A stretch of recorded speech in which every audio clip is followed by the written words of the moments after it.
Okay बच्चों, good morning. पिछले video में बच्चों हम लोगों ने जो पढ़ा वो पढ़ा कि what are the challenges of the political party. इस वीडियो में आज हम लोग जो पढ़ेंगे वो पढ़ेंगे about the reform, suggestion for the reform of the political party. क्या क्या हम चेंज कर सकते हैं या क्या क्या गवर्नमेंट ने चेंजेस किए हैं पॉलिटिकल पार्टी को बेटर बनाने के लिए। तो सबसे पहले हम देखते हैं suggestion for the reform of the political parties के बारे में। सजेशन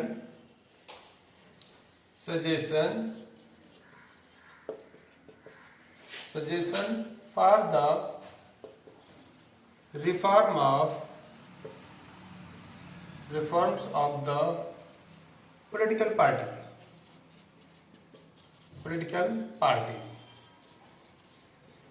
तो जो सबसे पहले देखते हैं कि पॉलिटिकल पार्टी में क्या क्या रिफॉर्म किए जा सकते हैं। तो सबसे पहले बच्चों सुप्रीम कोर्ट का नहीं, एक गवर्नमेंट ने एक बिल पास किया। उस बिल का नाम था anti defection law. Anti defection law किसके गवर्नमेंट में से पास किया गया बेटा? राजीव गांधी की गवर्नमेंट के थ्रू एक बिल पास किया गया जिसका नाम था एंटी डिफेक्शन लॉ। और उस बिल में ये प्रोविजन किया गया बच्चों, in the anti defection law में दिस वाज द प्रोविजन कि अगर कोई भी पार्टी का मेंबर बच्चों एक गलत मेंटालिटी पार्टी के मेंबर्स के बीच में, या जो पार्टी के वो मेंबर्स जो जिन्होंने चुनाव जीता और चुनाव जीतने के बाद जो पार्टी के मेंबर्स बच्चों जीतने के बाद वे एक गलत मेंटालिटी उन्होंने डेवलप करना स्टार्ट किया। और वो डेवलप ये कि मेंबर्स इलेक्शन तो किसी और पार्टी के बैनर से जीतते थे, लेकिन जीतने के बाद वो अपनी पार्टी को चेंज कर देते थे। ठीक है, this was the problematic things that वो जीते तो पार्टी किसी और पार्टी से के इलेक्शन से थे, किसी और पार्टी से चुनाव जीते थे, लेकिन after winning the election they change the political party. For example मैं आपको अभी समझाता हूँ कि सुप्रीम कोर्ट तो हाई मतलब इस पर एक अमेंडमेंट किया गया, इंडियन कॉन्स्टिट्यूशन में अमेंडमेंट किया गया और इंडियन कॉन्स्टिट्यूशन में एक नई आर्टिकल्स, एक नई शेड्यूल जोड़ा गया जिसे हम लोग शेड्यूल 10 के नाम से जानते हैं, which belongs from the anti defection law. Anti defection law ये है कि अगर बेटे आप पोजीशन ये की गई इस क्राइसिस को रोकने के लिए, इस प्रॉब्लम्स को ओवरकम करने के लिए सरकार ने कॉन्स्टिट्यूशन में अमेंडमेंट किया और ये कहा कि अगर कोई भी मेंबर किसी पार्टी से चुनाव जीतता है, एक पर्टिकुलर पार्टी से चुनाव जीतता है, तो वो जब तक मेंबर रहेगा, चाहे वो लोकसभा का मेंबर हो, चाहे वो लेजिस्लेटिव असेंबली का मेंबर हो, लेकिन जब तक वो बेटा मेंबर, जब तक वो पार्टी में रहेगा तभी मेंबर रहेगा। अगर उसने पार्टी को चेंज करने की कोशिश किया, दूसरी पार्टी को ज्वाइन करने की कोशिश किया, तो इस सिचुएशन में उसकी मेंबरशिप खत्म हो जाएगी। अब वो पार्टी का मेंबर्स नहीं रहेगा। Now he will not continue as a member of the political party. तो आप लोगों को क्लियर हुआ एंटी डिफेक्शन लॉ क्या था बच्चों। तो इसके कुछ नेगेटिव इंपैक्ट आज भी देखने के लिए मिलते हैं। वैसे तो इस पर कंट्रोल करने की कोशिश की गई बाय एंटी डिफेक्शन लॉ के थ्रू, ये कंट्रोल करने की कोशिश की गई कि कोई भी मेंबर्स अगर किसी पार्टी से चुनाव जीतता है तो तभी तक वो मेंबर ऑफ पार्लियामेंट या मेंबर ऑफ लेजिस्लेटिव असेंबली रहेगा जब तक उसी पार्टी को कंटिन्यू करेगा। अगर वो पार्टी को चेंज करता है तो उसे मेंबर ऑफ पार्लियामेंट या मेंबर ऑफ लेजिस्लेटिव असेंबली से हटना पड़ेगा और उसकी सीट को ब्लैंक डिक्लेयर कर दिया जाएगा और विद इन 6 मंथ के अंदर बाय इलेक्शन कमीशन के अंदर उस सीट के लिए इलेक्शन कंडक्ट कराना होगा। कुछ ऐसा प्रोविजन है बच्चों हमारे एंटी डिफेक्शन लॉ में। लेकिन आज भी बच्चों हम इसको देखते हैं, आज भी ये एंटी डिफेक्शन लॉ हमें देखने के लिए मिलता है। फॉर एग्जाम्पल के तौर पर मैं आप लोगों को समझा रहा हूँ बच्चों, एंटी डिफेक्शन लॉ के कुछ एग्जाम्पल मैं बता रहा हूँ कि अभी कुछ दिन पहले 2019 में महाराष्ट्र में चुनाव हुए। महाराष्ट्र में कई पार्टियां कंपटीशन में थी। पहली थी बच्चों एनसीपी, नेशनलिस्ट कांग्रेस पार्टी, इसके बारे में हम आपको विस्तार से पढ़ाएंगे। दूसरी थी बच्चों, दूसरी पार्टी जो थी वो थी बीजेपी। तीसरी पार्टी थी बच्चों, तीसरी पार्टी थी शिवसेना थी और चौथी पार्टी थी बच्चों कांग्रेस। ये 4 पार्टियां पावर में आई, मतलब पावर में क्या सीट गेन की, लेकिन किसी भी पार्टी को फुल मेजोरिटी नहीं मिली। ये तीनों पार्टियां आपस में मिलना नहीं चाहती थी, ये तीनों पार्टियां भी आपस में मिलना नहीं चाहती थी। तो बच्चों और इन दोनों पार्टीज के बीच कंट्रोवर्सीज हुई। इसके पहले दोनों पार्टियां मिलकर के सरकार चला रही थी, लेकिन अब कंट्रोवर्सीज क्या हो गई बच्चों? कंट्रोवर्सीज यहाँ क्रिएट हो गई कि ये इन्होंने कहा, शिवसेना के हेड मिनिस्टर उद्धव ठाकरे ने कहा कि हम बीजेपी को सपोर्ट तभी करेंगे जब सीएम हमें हमारी पार्टी के मेंबर को बनाया जाए। इस वजह से इन दोनों के बीच कंट्रोवर्सीज हो गई, सरकार बनने के चांसेस नहीं थे। इस सिचुएशंस में बच्चों क्या हुआ कि वहां पर एक रात में एक ऐसी इंसिडेंट हुआ, एक ऐसा घटना, एक ऐसी कंट्रोवर्सी देखने के लिए मिली जो सबको बहुत आश्चर्य करती है। वो आश्चर्य ये करती है कि अचानक क्या हुआ कि इधर से एक एनसीपी के जो सेकंड नंबर के लीडर्स थे वो बेटे इधर से आए और इन्होंने बीजेपी के जो लीडर हैं मिस्टर देवेंद्र फडणवीस, उनसे मिल करके कहा कि आप सरकार बनाइए, हम यहाँ से मेंबर तोड़ करके आपके लिए ला देंगे। और इस तरीके से बच्चों बीजेपी ने सरकार बनाने की प्लानिंग कर दी और देवेंद्र फडणवीस को रात में ही, मॉर्निंग में ही शपथ दिला करके he was declared as a CM, जबकि मेजोरिटी नहीं थी। तो फिर बाद में बेटे इन लोगों ने अपने अपने सारे विधायकों को उन्होंने कैद कर लिया बच्चों, होटल में सबको हटा लिया और सबको कहा कि सब लोग होटल में रहेंगे, कोई किसी से मिलेगा नहीं, और इस तरीके से पार्टी को तोड़ने से बचाया गया। बाद में तीनों ने, कांग्रेस, शिवसेना और एनसीपी ने मिलकर के सरकार बनाई और उद्धव ठाकरे वहां के सीएम बने। तो बेसिक मेरे कहने का मतलब आज भी ये कंटिन्यू है, आज भी ये प्रोसेस कंटिन्यू है, लेकिन क्या इसमें पहले से क्या चेंजेज आए हैं ये मैं आपको बता दे रहा हूं। लेकिन और एक चीज मैं आप लोगों को एक्सप्लेन कर दूं, और मैं एक चीज एक्सप्लेन किए दे रहा हूं। 2003 में ऐसे इलेक्शन यूपी में होते हैं और उस यूपी के कंडीशन में बता दूं, और उस इलेक्शन में बच्चों क्या हुआ कि बीजेपी,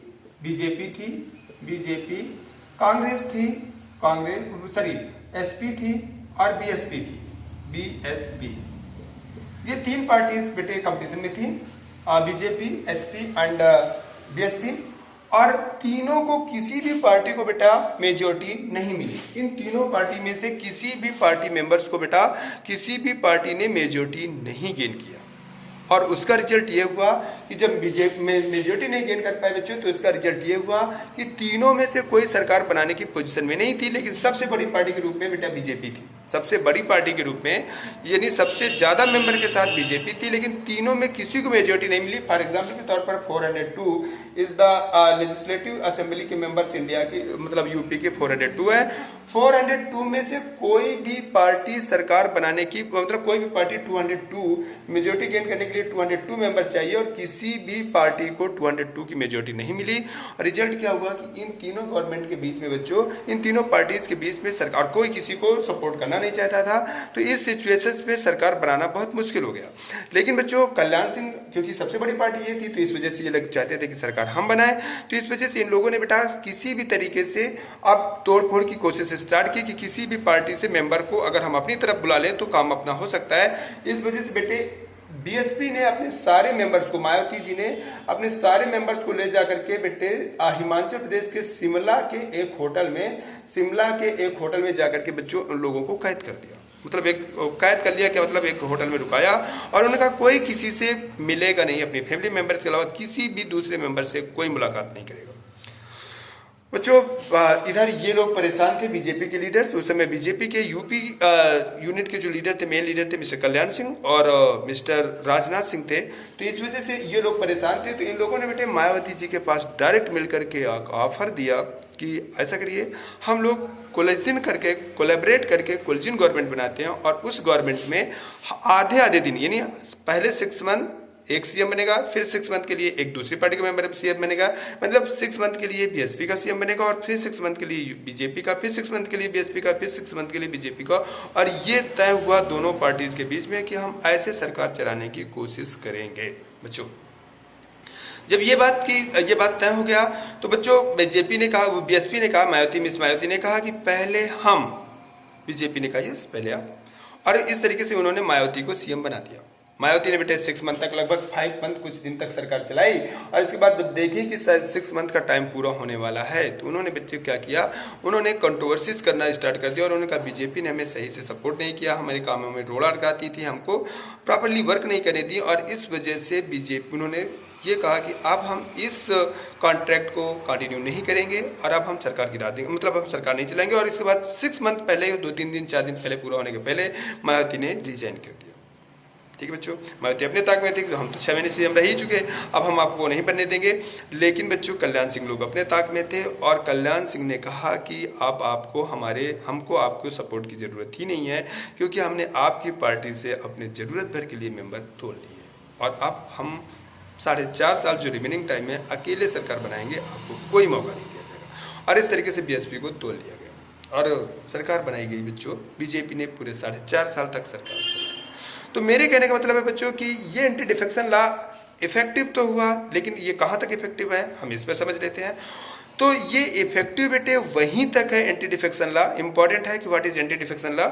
एंटी डिफेक्शन लॉ क्या है, तो ये इंपॉर्टेंट है। तो क्या हुआ बेटे कि ये वहीं तक इफेक्टिव है जहां तक कुछ मेंबर या एक मेंबर्स पार्टी से टूट करके अलग होता है, तो उसकी मेंबरशिप तो खत्म हो जाएगी और वहां पर फिर से नए इलेक्शन डिक्लेयर हो जाएंगे। लेकिन अगर पार्टी से बेटे जितनी उस पार्टी पे मेंबर हैं उसका 1/3 पार्ट मेंबर का 1/3 पार्ट अगर जो मतलब लेजिस्लेटिव असेंबली के या लोकसभा के मेंबर हैं उसके मेंबर का 1/3 पार्ट अगर टूट करके पार्टी से अलग होते हैं तो बेटा उनकी मेंबरशिप खत्म नहीं होगी और उनको माना जाएगा कि इसका मतलब पार्टी के लीडरशिप में ही कोई डिफेक्ट है जिसकी वजह से मेंबर इतने ज्यादा अमाउंट में नाराज हैं और वो बेटे अलग हो जाएंगे और एक नई पार्टी का फॉर्मेशन कर सकते हैं और उनकी मेंबरशिप को डिसॉल्व नहीं किया जाएगा और वो कंटिन्यू रहेंगे।